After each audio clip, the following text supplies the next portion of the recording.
আসসালামু আলাইকুম সুপ্রিয় শিক্ষার্থীরা, আজকে আমরা দেখব নাউনের শেষে এওয়াই যুক্ত করে ওই শব্দটাকে কিভাবে অ্যাডজেক্টিভ বানানো যায়।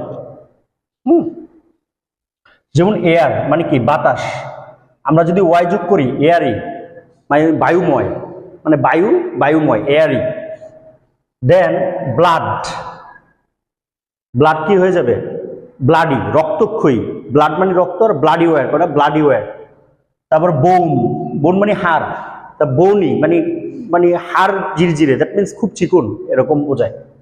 তারপরে বুশ, হ্যাঁ মানে ঝোপঝাড়, বুশি, হ্যাঁ ওয়াই যোগ হবে। ওয়েলথ, ওয়েলদি, ওয়েলদি ফ্যামিলি মানে কি মানে প্রাচুর্যপূর্ণ এরকম বোঝায়। ওয়েলথ মানে সম্পদ, কিন্তু ওয়েলদি প্রাচুর্যপূর্ণ। ডার্ট মানে ময়লা, ডার্টের সাথে কি যোগ হবে ডার্টি, ওয়াই যোগ হবে। ফ্লেশ, ফ্লেশ মানে কি মাংস, তাহলে ফ্লেশি। Health, healthy.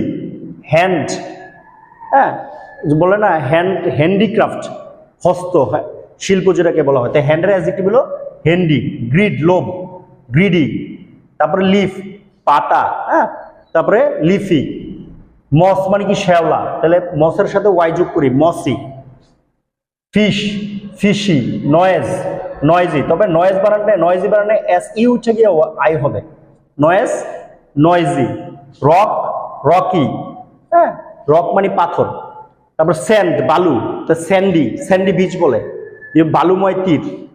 সান, সানি, সানি বানানে কিন্তু দুইটা এন হবে, হ্যাঁ যখন আমরা সানি ওয়ার্ডটা লিখবো দুইটা এন দিয়ে লিখবো সানি। Sturm, stormy. এই শব্দগুলো আমাকে ওয়াই যোগ করে এয়ার, ব্লাড, বোন, হ্যাঁ bush, wealth, dirt, flesh, health, hand, greed, leaf, moss, fish, noise, rock, sand, sunny, stormy. তো এই শব্দগুলা আমার ওয়াই যোগ করে। তো এর মধ্যে এই যে নয়েজের ইটা উঠা গিয়ে ওয়াই হবে, আর বোনের ইটা ওয়াইটা গিয়ে ওয়াই হবে, বোন, বৌনি। আরেকটা ওয়ার্ড আছে যেরকম CLAY, ক্লেই, ক্লেই মানে কাদামাটি, এইটার সাথে শুধু ওয়াই যোগ হবে না, এটা তো ওয়াই আছেই, CLAYEY, ক্লেই, হ্যাঁ আরেকটা ইউআই যোগ কাদামাটির ন্যায়, তো মানে আরেকটা ইউআই যোগ হবে। তো এই ছিল ওয়াই এবং কখন ইউআই এই সম্পর্কিত আলোচনা। সবার জন্য শুভকামনা। Thanks for watching.